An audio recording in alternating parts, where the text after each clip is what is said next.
नमस्कार प्रिय दर्शकों, स्वागत है आपका आज की बेहद खास और दिल को छू जाने वाली कहानी में। आज जो किस्सा हम आपको सुनाने जा रहे हैं वो एक ऐसे मोड़ पर शुरू होता है जहां से इंसान की जिंदगी हमेशा के लिए बदल जाती है। तो वीडियो को अंत तक जरूर सुनिएगा, क्योंकि इसमें छुपा है एक ऐसा राज जो आपको सोचने पर मजबूर कर देगा। दर्शकों, एक लड़की जो हाल ही में कलेक्टर बनी है, उसकी सरकारी गाड़ी एक आलीशान बंगले के सामने जाकर रुकती है। वह गाड़ी से नीचे उतरती है, आत्मविश्वास से भरी हुई, लेकिन चेहरे पर कुछ सवाल लिए हुए। वह बंगले की घंटी बजाती है। थोड़ी देर बाद एक बुजुर्ग व्यक्ति दरवाजा खोलते हैं। लड़की उन्हें नम्रता से प्रणाम करती है। बुजुर्ग हैरान होकर पूछते हैं, बेटी तुम कौन हो और किससे मिलना है? कलेक्टर साहिबा एक नाम बताती हैं, एक ऐसा नाम जो सुनते ही बुजुर्ग व्यक्ति की आंखों में अजीब सी उदासी आ जाती है। वो धीरे से जवाब देते हैं, बेटी, वो लोग तो इस मकान को सालों पहले छोड़कर चले गए। अब कहाँ रहते हैं ये मुझे नहीं मालूम। ये सुनकर लड़की का चेहरा एकदम बुझ सा जाता है।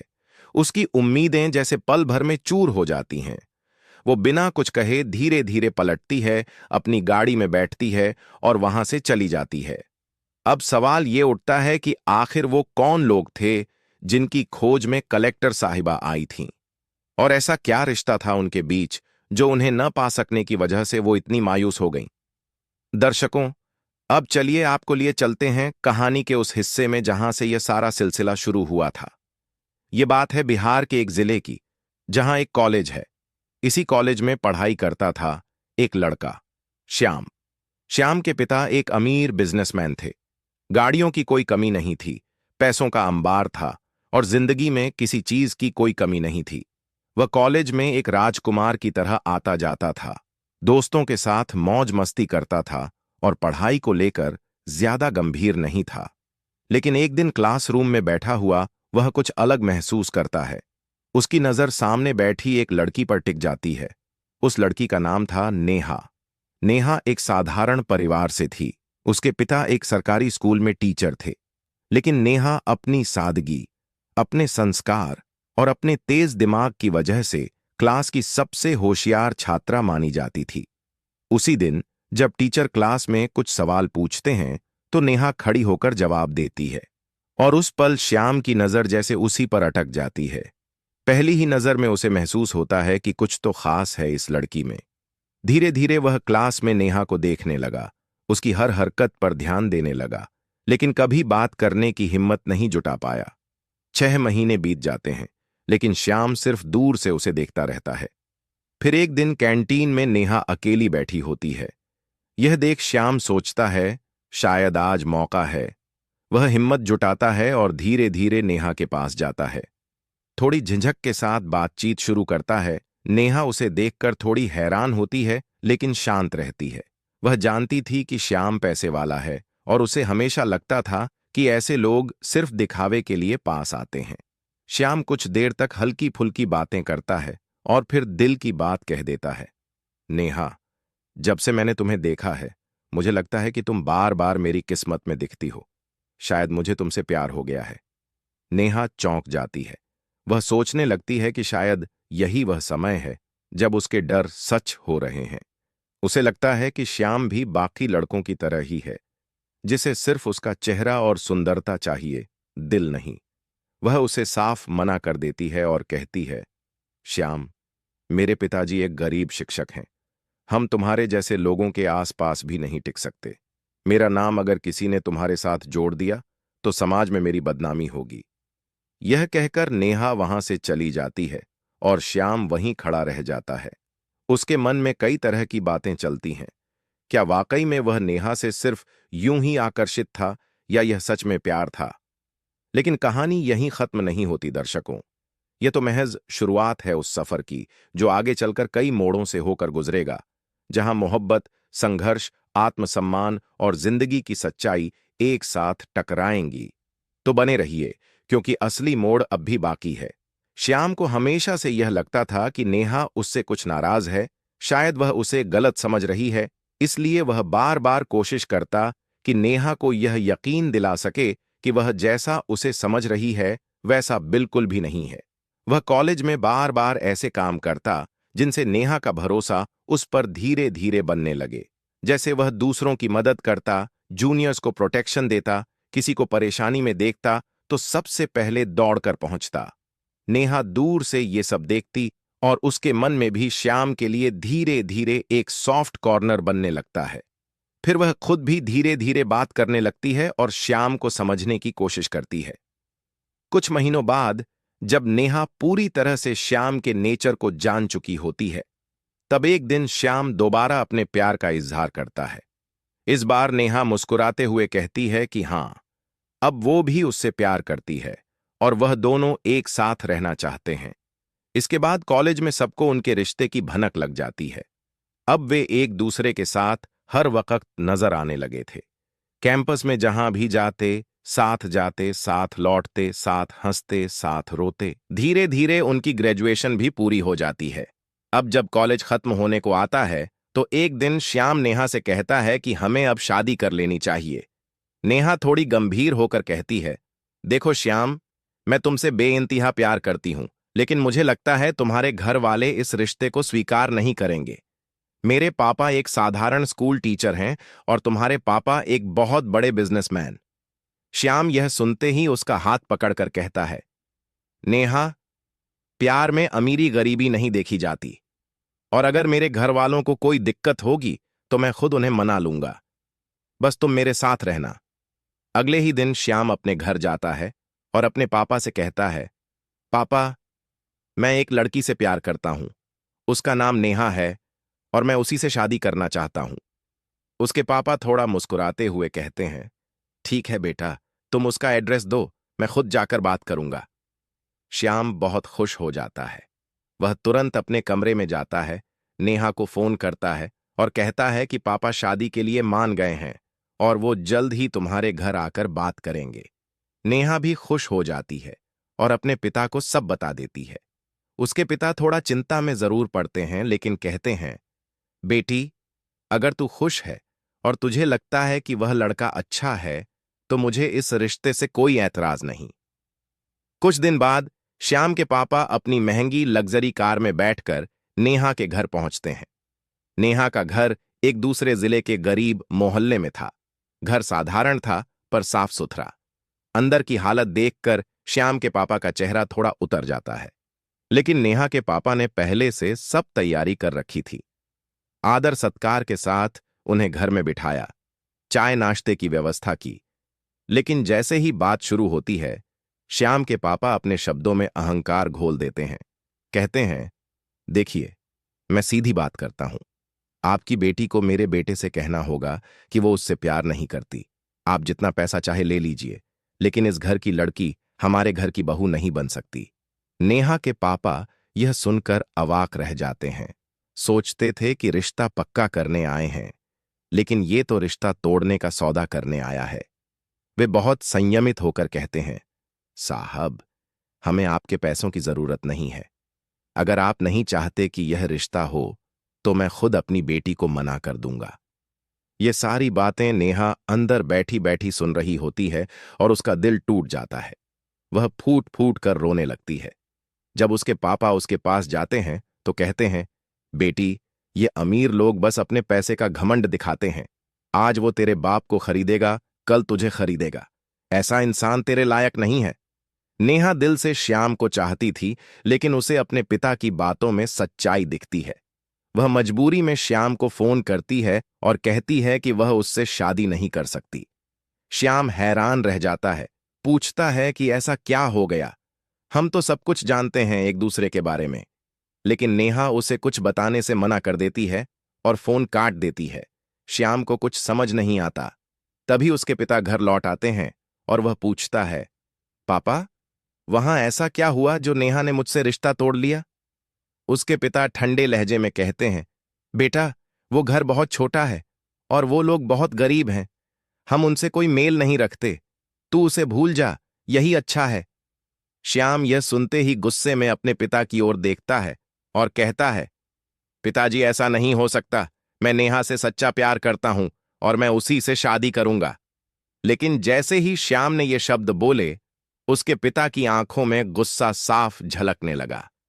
उन्होंने कठोर स्वर में कहा, मैं नहीं चाहता कि तुम उस लड़की से शादी करो, और अगर तुमने मेरी बात नहीं मानी तो याद रखना, मैं खुद अपनी जिंदगी खत्म कर लूंगा।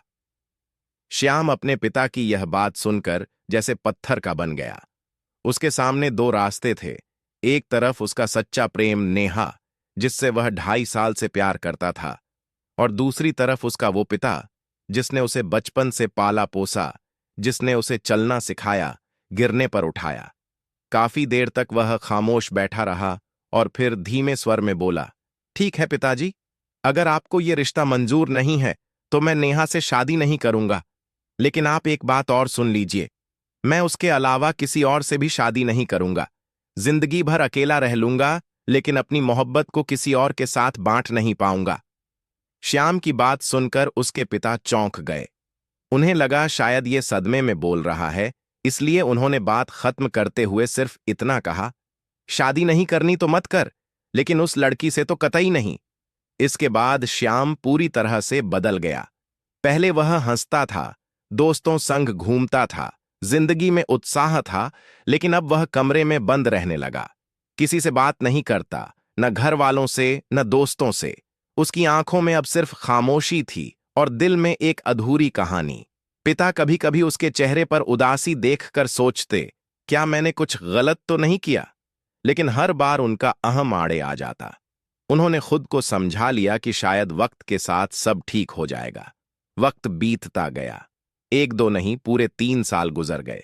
इस दौरान श्याम ने न तो नेहा से कोई संपर्क किया और न ही उसे भुला पाया।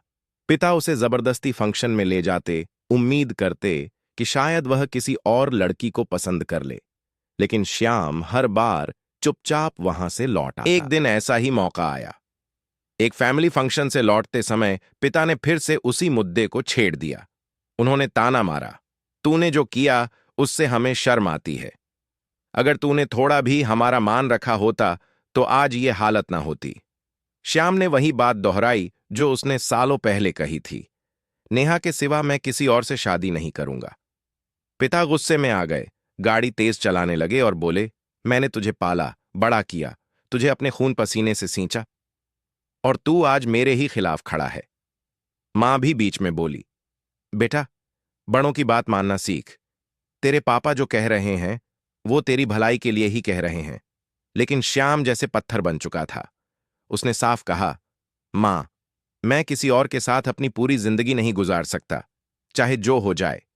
इसी बहस के दौरान अचानक गाड़ी का संतुलन बिगड़ा और एक जोरदार टक्कर हुई। जब श्याम को होश आया तो उसका सिर घूम रहा था, पैर में गहरी चोट थी, चारों ओर खून बिखरा पड़ा था। सामने मां की लाश थी और पिता, जो कभी फौलाद जैसे थे, अब जमीन पर पड़े अपनी अंतिम सांसें गिन रहे थे। श्याम रेंगता हुआ पिता के पास गया, उन्हें खींचकर बाहर निकालने लगा, लेकिन पिता ने उसका हाथ पकड़कर कहा, नहीं बेटा, मुझे यहीं रहने दो, अब मेरा समय आ गया है। श्याम रोते हुए बोला, नहीं पिताजी, आप ठीक हो जाएंगे, पहले आपको हॉस्पिटल ले चलूं, उसके बाद कुछ भी सुनूंगा।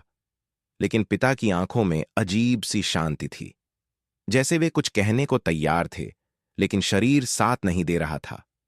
श्याम की आंखों से आंसू बहते रहे और उसके कान सिर्फ उस एक आखिरी बात को सुनने के लिए बेताब थे जो उसके पिता उसे कहना चाहते थे, चलता हूं। इतना कहकर श्याम जैसे ही पलटने लगता है, उसके पिता उसकी बांह पकड़ लेते हैं।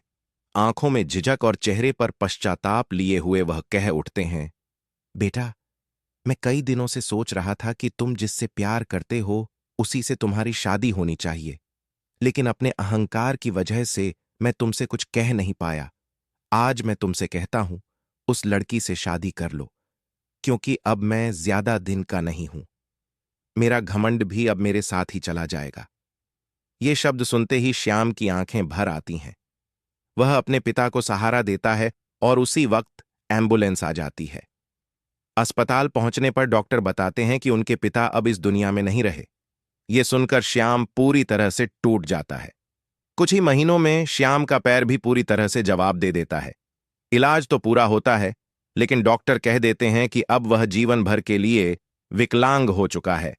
एक लाठी या किसी सहारे के बिना चलना मुश्किल है। इस बात ने श्याम की जिंदगी ही बदल दी। अपने टूटे हुए हौसले के साथ एक दिन वह फोन उठाता है।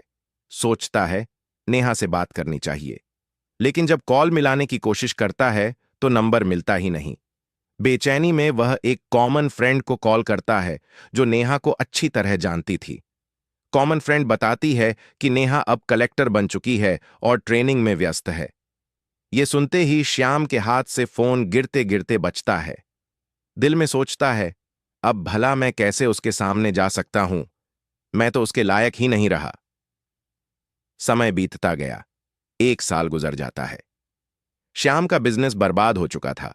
उसके पास न कोई काम था न कोई उम्मीद। रोज शराब में डूबकर बस अपने दर्द को भुलाने की कोशिश करता। जिस घर में पिता के साथ कभी खुशियां थीं, वह घर भी बेच दिया।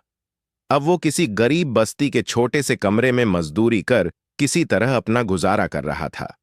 उधर नेहा की ट्रेनिंग खत्म हो चुकी थी और उसकी पोस्टिंग एक नए शहर में हो जाती है, लेकिन उसके मन से श्याम कभी गया ही नहीं था। एक दिन ऑफिस की छुट्टी लेकर वह सीधे श्याम के पुराने घर जाती है, लेकिन वहां कोई और रहता है। पूछने पर पता चलता है कि वह तो काफी पहले घर बेचकर कहीं चला गया। नेहा हार नहीं मानती। 1 महीने की खोजबीन के बाद आखिरकार उसे पता चल ही जाता है कि श्याम अब कहां रहता है। वो सीधी वहां पहुंचती है। दरवाजा खटखटाती है। दरवाजा खोलते ही सामने बैठा व्यक्ति आंखें चुराने लगता है।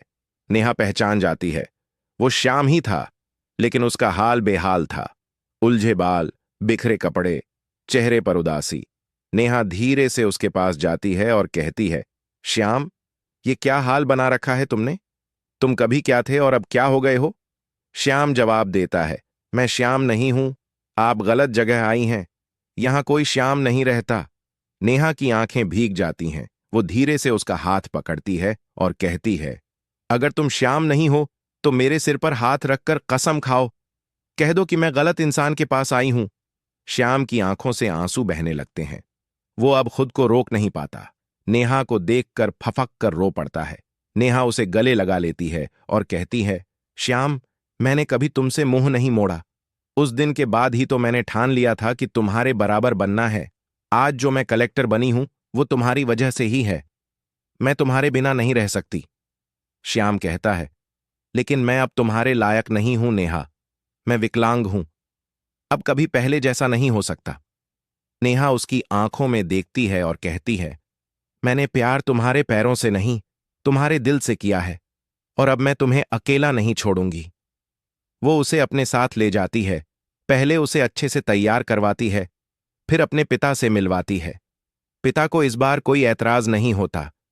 दोनों साथ रहने लगते हैं। तो दोस्तों, अगर ये कहानी आपको थोड़ी भी अच्छी लगी हो तो लाइक करें, कमेंट करें और चैनल को सब्सक्राइब करना बिल्कुल न भूलें। मिलते हैं अगले वीडियो में।